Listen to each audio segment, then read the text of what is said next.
बहुत सारे लोग मुझसे पूछते हैं कि मेरी सैलरी कितनी है, मैं कहाँ पोस्टेड हूँ, मैंने बीएससी नर्सिंग कहाँ से किया, पीएनएसटी एग्जाम कब दिया और कितने मार्क्स आए। अभी मेरे वीडियो में भी ऐसे ही कमेंट आया है, कमेंट के सामने देख सकते हैं आप लोग। तो मैं उन सभी सवालों का जवाब इस वीडियो में देने वाली, वीडियो के अंत तक बने रहिए।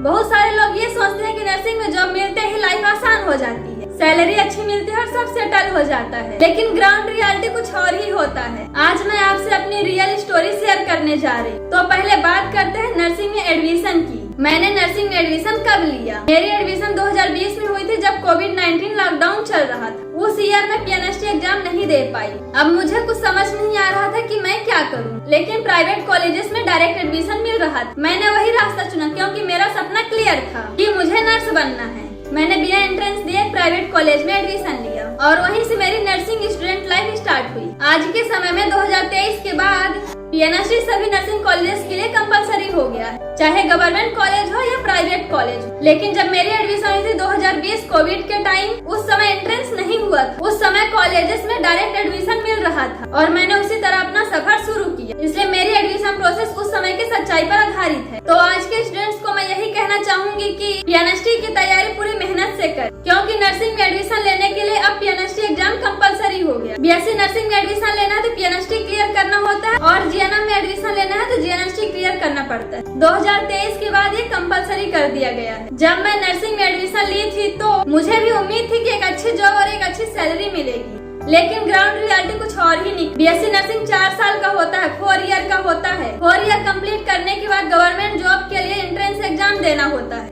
अलग अलग गवर्नमेंट सेक्टर्स में वैकेंसीज निकलती हैं, जैसे NHM, AIIMS, ESIC, state government hospital, Indian army nursing, railway hospital etc। हर गवर्नमेंट जॉब के लिए अलग एग्जाम और सिलेक्शन प्रोसेस होता है। आपको रिटन टेस्ट, स्किल टेस्ट और कभी कभी इंटरव्यू भी देना पड़ता है। जब आप नर्सिंग कंप्लीट करते हो, चाहे वो जीएनएम हो या बीएससी नर्सिंग, आपके पास 2 रास्ते होते हैं। फर्स्ट, प्राइवेट हॉस्पिटल्स में जॉब, सेकंड है गवर्नमेंट हॉस्पिटल्स या हेल्थ सेक्टर में जॉब। अब बात करते हैं प्राइवेट हॉस्पिटल्स। नर्सिंग की सैलरी बहुत डिपेंड करती है कि आप गवर्नमेंट हॉस्पिटल्स में हो या प्राइवेट हॉस्पिटल्स में। मेरी बीएससी नर्सिंग 4 ईयर का कॉलेज की तरफ से कंप्लीट हो गया और कॉलेज की तरफ से रिलीविंग भी मिल गया है, लेकिन मेरा भी 2 इयर्स का एग्जाम नहीं हुआ है। पीछे मैं आपको बता चुकी हूँ कि मैं 2020 के बैच की हूँ। कोविड-19 के टाइम मेरा BSc nursing first year and second year का एग्जाम हो गया है, लेकिन अभी BSc nursing 3rd year and 4th year का एग्जाम नहीं हुआ है और मैं अभी गवर्नमेंट जॉब के लिए भी अप्लाई नहीं कर सकती, क्योंकि मेरा भी 3rd year and 4th year का एग्जाम बाकी है और रजिस्ट्रेशन नंबर भी। बहुत से लोग मेरे वीडियो में ये कमेंट कर रहे थे कि मेरा गवर्नमेंट जॉब लग गया है कि अभी नहीं लगा हुआ है, तो मैं उन सभी को ये क्लियर कर देती हूँ कि मेरा भी गवर्नमेंट जॉब नहीं लगा हुआ है। प्रेजेंट में मैं एक प्राइवेट हॉस्पिटल में जॉब करती हूँ। मेरी बीएससी नर्सिंग कॉलेज की तरफ से कंप्लीट हो गया है, कॉलेज की तरफ से रिलीविंग भी मिल गई है, लेकिन अभी exam 3rd year and 4th year का नहीं हुआ है, इसलिए अभी मेरे गवर्नमेंट में अप्लाई नहीं कर सकती। वहाँ सैलरी सुनकर थोड़ी आपको भी शायद शौक लगे, लेकिन वो मैं आगे बताऊंगी। पहले ये समझिए कि प्राइवेट हॉस्पिटल में स्टार्टिंग सैलरी बहुत कम होती है। छोटे शहरों में तो बहुत ज्यादा डिफरेंस दिखता है, वहीं बड़े शहरों के प्राइवेट हॉस्पिटल में स्टार्टिंग सैलरी लगभग 10 से 18,000 तक भी हो जाती है। पोस्टिंग की बात करें तो ये भी बहुत डिपेंड करता है कि आप प्राइवेट में हो या गवर्नमेंट में। प्राइवेट हॉस्पिटल्स में आप खुद डिसाइड करते हो कि आप किस हॉस्पिटल में ज्वाइन करना चाहते हैं, और गवर्नमेंट में एग्जाम और वैकेंसीज के हिसाब से पोस्टिंग मिलती है,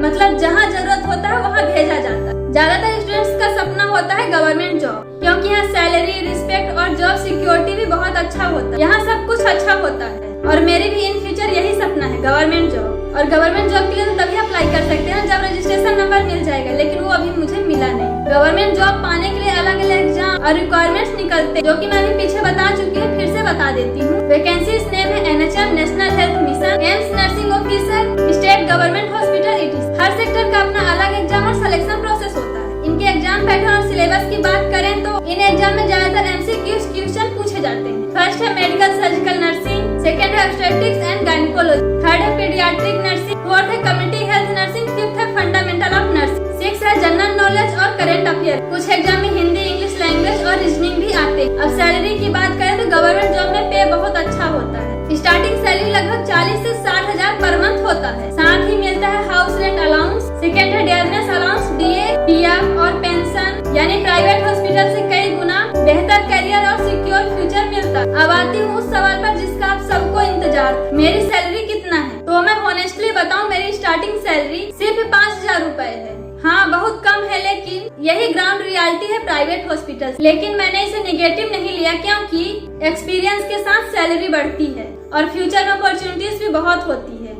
यही प्राइवेट जॉब की सबसे बड़ी रियलिटी है। यहाँ मेहनत बहुत होता है लेकिन सैलरी बहुत कम मिलता है, जितने में स्वयं का खर्चा भी नहीं चल पाता। प्राइवेट हॉस्पिटल जॉब के कुछ फायदे और नुकसान दोनों हैं। पहले फायदे की बात करें तो फर्स्ट एक्सपीरियंस मिलता है, सेकंड स्किल डेवलप होते हैं और फ्यूचर जॉब के लिए कॉन्फिडेंस आता है। अब बात करते हैं नुकसान की। फर्स्ट सैलरी बहुत कम होती है, सेकंड वर्कलोड ज्यादा रहता है और रिस्पेक्ट उतना नहीं मिलता जितना मिलना चाहिए। मैं ये वीडियो आपको डिमोटिवेट करने के लिए नहीं बना रही, बल्कि रियल सिचुएशन बताने के लिए बना रही। स्टार्टिंग में सैलरी कम होगी लेकिन एक्सपीरियंस से धीरे धीरे ग्रोथ आएगी। गवर्नमेंट जॉब या अच्छे हॉस्पिटल में चांस मिले तो सिचुएशन बदल सकती है। तो ये था मेरा ऑनेस्टली एक्सपीरियंस नर्सिंग करियर में। स्टार्टिंग थोड़ा मुश्किल होता है लेकिन नामुमकिन नहीं, और मेरी भी स्टार्टिंग ही है। अगर आप भी नर्सिंग करियर से जुड़े कुछ पूछना चाहते हैं तो कमेंट में जरूर लिखें, और अगर ये वीडियो इन्फॉर्मेटिव लगा तो लाइक सब्सक्राइब जरूर करें, ताकि आपको ऐसे ही रियल एक्सपीरियंस